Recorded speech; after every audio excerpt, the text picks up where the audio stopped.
Bienvenue mesdames et messieurs, une fois de plus dans votre émission Coulisses des ingénieurs, un nouveau numéro que nous vous présentons aujourd'hui et nous accueillons dans cette émission une nouvelle fois de plus ingénieur Sébastien Mouchagaloussa. Il est ingénieur en bâtiment travaux publics, il est directeur général de l'entreprise Consof SARL. Je sais que ce n'est pas la première fois qu'on l'accueille dans cette émission, il est presque la star de nos génériques. Nous l'accueillons une fois de plus. Ingénieur Sébastien, bonjour et bienvenue. Bonjour, monsieur le journaliste. Ouais. J'espère bien que vous allez bien et que cette émission vous retrouve en forme.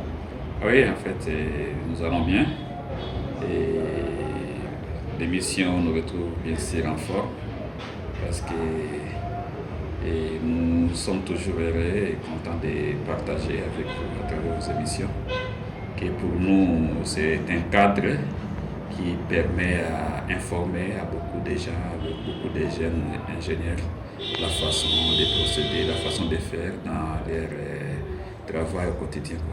Voilà, nous allons donc une fois de plus, avant de commencer, de parler de notre sujet du jour qui concerne l'hygiène et la sécurité au chantier. Nous allons parler d'un sujet d'actualité dans quelques minutes. Ingénieur Sébastien, la ville de Bukavu vient d'être encore une fois de plus victime de cas d'incendie. Plus de 600 maisons embrasées. Vous, comme ingénieur en bâtiment, travaux publics, quel est l'œil regardant que vous portez à ces phénomènes? En fait, c'est devenu courant actuellement. Vous dormez, vous réveillez, il y a autant de maisons qui sont parties en fumée. Vous êtes au travail, on vous appelle qu'il y a autant de maisons qui sont en fumée. Donc on dirait que ça devient au quotidien, quoi. On commence à vivre avec cela, ce qui n'est pas normal. C'est une situation, ce sont des catastrophes. Beaucoup de familles sont parfois endeuillées et traumatisées par cette situation et perdent leurs biens. Alors je pense qu'on devrait travailler et les techniciens et la politique devraient travailler davantage pour voir les causes, évaluer les vrais problèmes de tous ces incendies et trouver des solutions.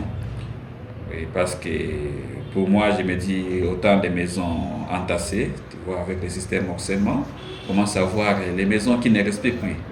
Tu vois, donc un problème du voisin, facilement ça prend la deuxième maison, troisième, quatrième, et c'est tout un quartier qui part comme ça en fumée. Donc on devrait vraiment travailler, mais j'ai l'impression que les gens pensent que c'est une situation normale. Personne n'y met de l'énergie pour qu'il y ait une solution définitive. Certainement, ce sont des cas qui peuvent exister, mais on devrait réduire quand même. On devrait faire de notre mieux pour qu'il y ait zéro incendie dans la ville de Bukavu, c'est une année. Oui.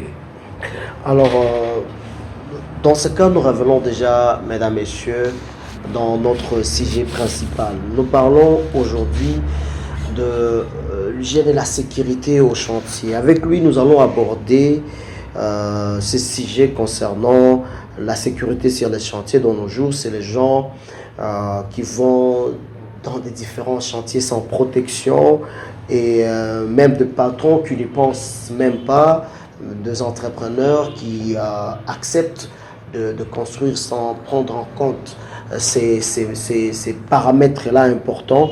Mais pourquoi on en parle?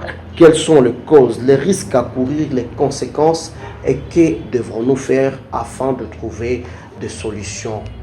Voilà ce que nous allons devoir aborder avec ingénieur Sébastien dans cette émission. Déjà, de prime abord, comment définissez-vous la sécurité au travail? En fait, la sécurité au travail, c'est tout un ensemble de mesures prises par des entreprises pour mettre à l'abri les ouvriers, pour épargner les ouvriers de tout danger, de tout risque, que ce soit sur le plan d'hygiène ou de la sécurité normale. C'est l'ensemble de tous ces éléments-là, c'est tout un ensemble et qui permet à ce que les travailleurs se sentent en sécurité pendant l'exercice de leurs fonctions. Aujourd'hui, euh, on se pose la question pourquoi il est important de connaître qu'il existe des risques au chantier. C'est pas aujourd'hui. C'est pas aujourd'hui qu'il est important de connaître, mais c'est depuis. Et toujours, il faut connaître que les chantiers, c'est un secteur qui est exposé à beaucoup de risques de sécurité et d'hygiène, même pour les ouvriers. Alors, il est important à toute entreprise, à tout ingénieur, à tout employeur de savoir que c'est un risque énorme et qu'il doit y travailler. Il doit y travailler énormément, actuellement d'ailleurs, pour des grandes entreprises. C'est l'élément clé. C'est l'élément clé pour une grande entreprise. La sécurité des ouvriers, la sécurité au travail est un élément capital pour un peu évaluer l'état, la capacité d'une entreprise.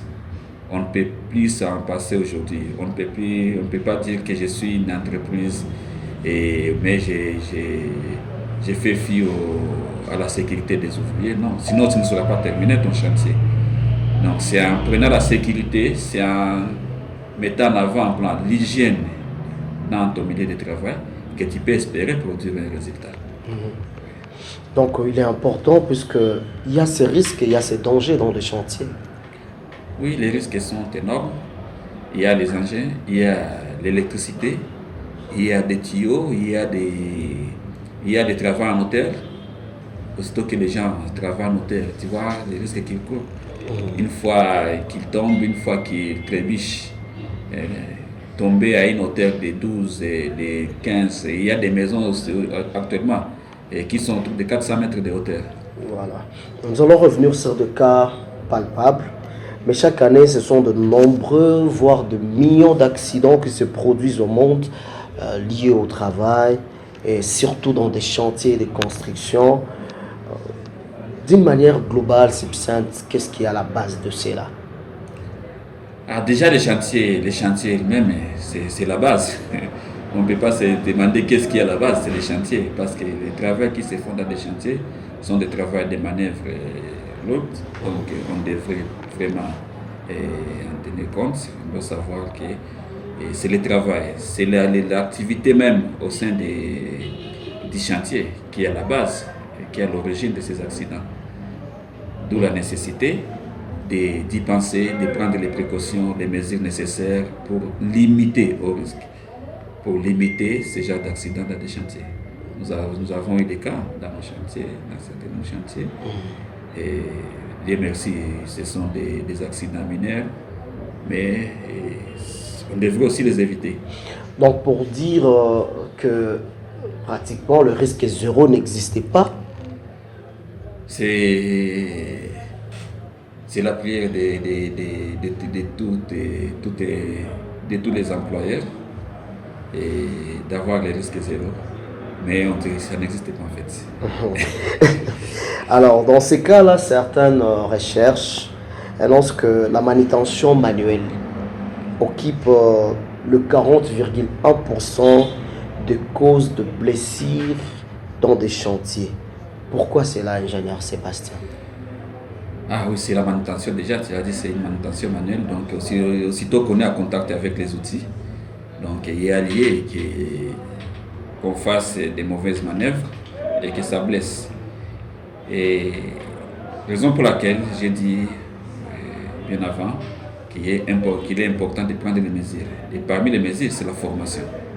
Aussitôt que les gens sont appelés à manipuler, à toucher avec leurs mains, on doit se demander quelles sont les mesures à prendre, quelles sont les précautions à prendre face à ce genre de travail. Alors on évalue les risques par rapport à chaque travail et on prend les précautions, nécessaires. Et c'est d'ailleurs la nécessité d'avoir un bon service de sécurité et pour pouvoir à tout moment former les gens, informer les gens, rappeler les gens. Et on voit parfois on voyage tous.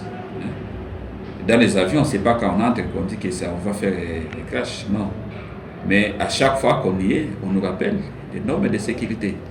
Voilà, il faut porter votre ceinture de sécurité, voilà, Et au cas des situations comme ça, au cas des survols des zones maritimes, voilà, il faut porter, s'il y a une situation, des gilets, il faut porter comme ça. Peu importe le nombre de fois qu'on voyage, on nous rappelle.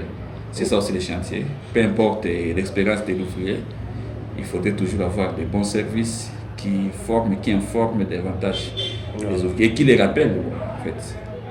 Qui rappellent à tout moment. Et parce que parfois il y a des négligences dans les chantiers. Voilà, pour vous qui nous suivez, peut-être que nous allons prendre le temps de revenir un peu en Swahili. Je veux résumer ingénieur Sébastien. Tuko nazungumzia kuhusu ile marisk na ile kulumia madanger yote na tukutaniwa kushantie. Kushantie wengi unasikia wamevunjika, wameanguka, wamepata vitu vingine kukichwa. Yaani tuko nazungumzia na ni ya muhimu zaidi kwa sababu wanasema chantier hiyo yenyewe ni risk, kunakuwa vitu ambavyo vinaweza kumuumiza mtu. Na kwa kuendelea mbele, tuendelea nasema ya maana ni kuprevoir, kujua mbele ya ile ni namna gani tunaweza ifanya. Sasa tutamuuliza kwenye mwili ya mtu, sur le corps humain, quelles sont les parties les plus exposées aux accidents au chantier. Si on doit commencer même par la tête. Oui, déjà, c'est tout le corps. Aussitôt que ça touche le corps, c'est déjà des blessés, c'est déjà des cas d'accident. Donc, cette partie va souffrir. Donc, je ne saurais pas dire qu'il y a une partie du corps qui est plus exposée.